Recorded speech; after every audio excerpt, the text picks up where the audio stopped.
Olá, pessoal! Bem-vindos a mais uma análise estruturada. Hoje, a gente tem uma jornada e tanto pela frente. Nós vamos desvendar, passo a passo, como a ocupação irregular de terras públicas é resolvida na esfera jurídica. É um tema denso, né? Cheio daqueles jargões técnicos que a gente conhece bem, mas a verdade é que isso afeta profundamente o dia a dia de milhares de famílias e a própria estrutura das nossas cidades. Então, o nosso objetivo neste guia de hoje é descomplicar o assunto. Vamos entender todo esse processo direto na prática, sem complicação.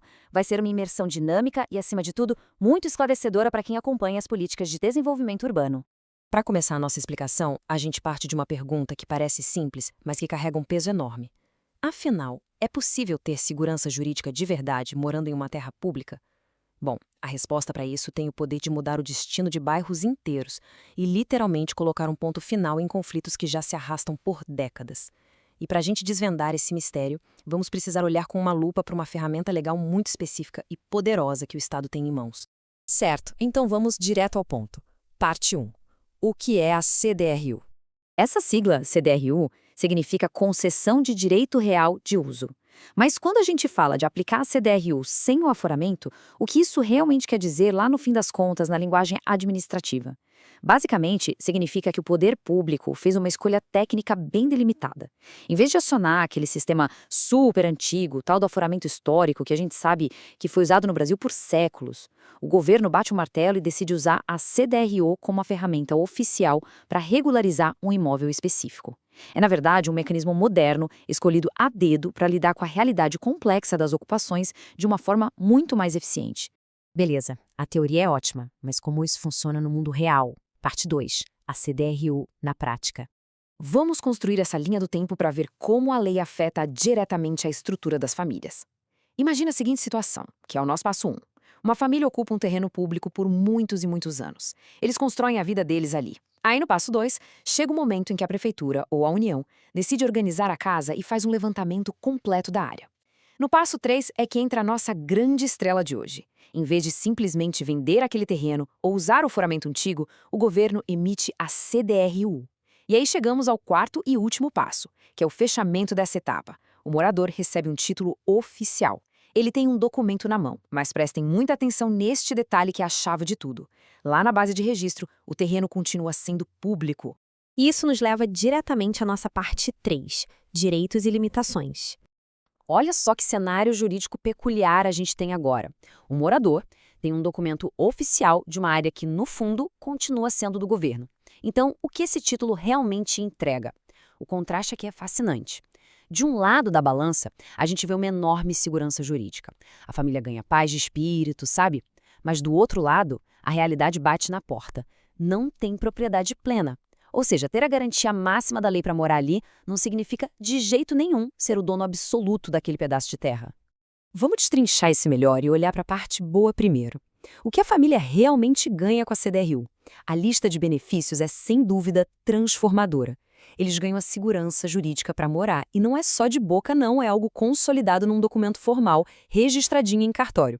Além disso, eles também adquirem o direito de transferir essa concessão para os herdeiros. Isso garante que as próximas gerações não vão ficar desamparadas.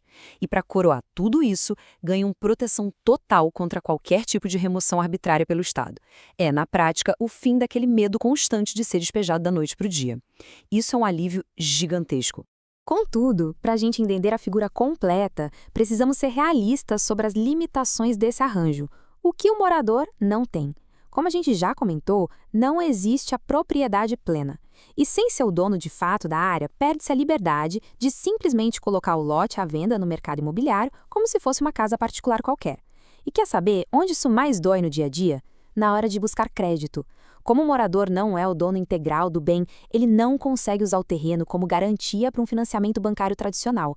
Os bancos simplesmente não aceitam essa terra como hipoteca, porque, afinal de contas, ela não pertence à pessoa, pertence ao poder público. Parece um pouco restritivo, né? Mas a história não acaba por aqui. Parte 4. O caminho para a propriedade. É exatamente aqui que a nossa análise guarda uma reviravolta jurídica daquelas. O grande ponto que a gente precisa entender é que a CDRU, na grande maioria das vezes, não é a linha de chegada. Ela é só o ponto de partida. dependendo do programa de regularização daquela cidade e, claro, depois de cumprir uma série de requisitos exigidos por lei, é totalmente possível que essa concessão seja eventualmente convertida na tão sonhada propriedade plena da terra. Dá uma olhada em como essa linha do tempo se constrói, marcando a evolução completa desse lote. Tudo começa lá atrás, na fase 1, com a ocupação, muitas vezes irregular e tensa. O tempo passa, vem a fase 2 e a lei entra em cena, entregando a CDRU, garantindo aquela proteção toda que a gente viu. Mas um bom tempo se passa, os requisitos são cumpridos e a gente avança para a fase 3, a grande conversão para a propriedade plena. Agora respira fundo e presta muita atenção na fase 4, porque no mundo dos impostos cada mudança de status tem uma consequência bem clara. E é aqui que a gente ilustra brilhantemente aquele momento que dá tanta dor de cabeça e gera tanta dúvida na galera, o tal do clímax financeiro da jornada. Quando acontece essa conversão da fase da CDRU para a propriedade plena, a lei finalmente entende que houve uma transmissão formal. O imóvel deixa de ser do governo e passa a ser particular. E esse é o gatilho. É essa mudança de posse para a propriedade que aciona a cobrança do ITBI, que é o Imposto sobre a Transmissão de Bens Imóveis. Durante todos os anos da CDRU, não tinha imposto, porque não tinha transmissão, era só uso. Mas no momento da conversão definitiva, a transferência acontece de verdade e a conta da prefeitura chega. É um detalhe mega técnico, sei, mas que muda todo o planejamento financeiro de quem está regularizando o seu lote. No fim do dia, a regularização fundiária é muito mais do que assinar papéis e carimbar registros num cartório. Ela redesenha o futuro urbano, movimenta a economia local e estrutura o desenvolvimento de cidades inteiras. O processo que a gente dissecou hoje pega uma situação de total insegurança e cria uma ponte, bem criteriosa, verdade, para a propriedade formal. Então, para encerrar essa nossa análise, fica aqui uma reflexão provocativa.